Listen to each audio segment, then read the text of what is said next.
Hi, this is Mark, and I'm going to show you how I installed a Nexus 7 Android tablet into my four-door Jeep Wrangler JK. This is the Nexus 7 in the installed position, and you can see there's a couple of cables coming from it. We'll talk briefly about those in just a couple moments. This is the back of my installation. You can see it's using a RAM mount and a tab-tight mount to hold the Nexus 7, and then a Cooltech mount is used to attach all of that underneath the standard radio. The two cables I have connected include a micro USB port and a audio cable that runs to the radio, so I can listen to audio output from the Nexus 7 through the Jeep speaker system. This is the power adapter. It's a 2.1 amp power adapter. You need that much current in order to charge the battery on the Nexus 7. If your power adapter has less output, then you'll end up using the battery power off the Nexus 7 itself. It won't be charging quick enough. Another thing on this, most of these adapters are made for Apple products, and that's not necessarily a good thing. Apple does not comply with the USB standard. So what they do is, in their devices, they put a short across two pins that tells the other side that it's providing power and not data. So therefore, that relieves the manufacturers of these devices from having to do that. The problem is that's non-standard by the USB standards. And so when you connect it up to something like a Nexus 7 that does comply with the standards, the Nexus 7 thinks it's plugged into a data port and therefore draws less power. In order to fool it into thinking it was connected up to a power port, which it is of course, I have gone ahead and connected it up with a special power cord that has those two pins shorted. So this is kind of a workaround for Apple's non-compliance with industry standards. Another important part of the installation is we're going to feed data off of the CAN 2 bus, which is the computer bus of the Jeep, over to the Nexus 7 so that a software application called Torque can provide me some data readouts. In order to do that, I need a CAN bus to Bluetooth adapter, and that's what I'm pointed at right here. You can buy these kind of inexpensively, maybe about $30, $35. And that takes the CAN bus and feeds information on it over to Bluetooth, and then with the Bluetooth turned on the Nexus 7, we'll be able to read that information. Alright, I'm getting ready to take the Jeep for a drive. Nexus 7 is installed and all hooked up and all ready to go. You'll see that it's powered down, but as soon as I start the Jeep, it comes up with the screensaver. And for the beginning, I'm just going to go ahead and go to the Torque software. And these are options I've selected. It's connected up with the Bluetooth. That's what the message across the center said. And as I drive around, I know you can't see the screen real well.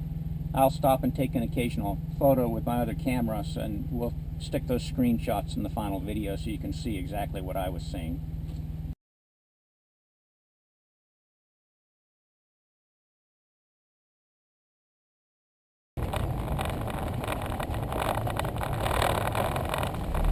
Right, taking a little drive, driving out of my neighborhood. What I want to show you is how we switch between different applications.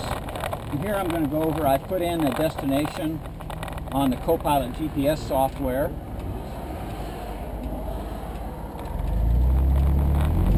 Maybe one of the first things you should notice is I have the free version. It does not talk. You have to get the paid version, another $20, $30 to get a version that talks.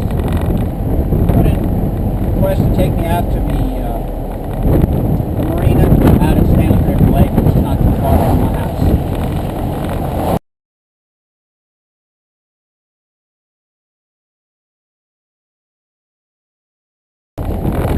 So we've got a little bit of a drive out here to the lake. I'm going to go ahead and select some music to listen to.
there.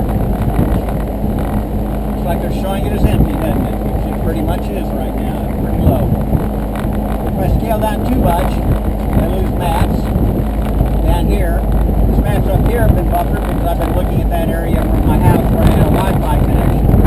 There's no cell phone connection to this device unless you want to set up a hotspot with your cell phone. You're going to have to download the map beforehand. There is, however, a fairly high scale of maps for the whole United States that you can get for free, and that's what I have on here.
Software, isn't it?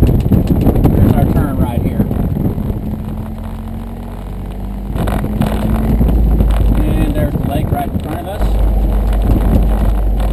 Looking again at the Backcountry Navigator software. There we are. So that was an introduction to my Nexus 7 installation. And I hope you got something out of this. We're here at the closed boat ramp due to water level. That explains why there's not a lot of people here. Too bad, this is the only lake in the area you can go water skiing in. Thanks a lot. Alright, we're arriving back home. Last thing I want to show you is how I go ahead and disconnect this. It's pretty straightforward. Got to get the power switch, which is a little bit hidden right here. And so I just put it in standby. And then pull this connection out here. This connection out here. Well, so much for putting it in standby. We'll put it in standby again. And then this is spring loaded. And I have a cover on here. And that's it. And wrap these around here, just keep them out of the way if I don't have it installed. Thank you for watching.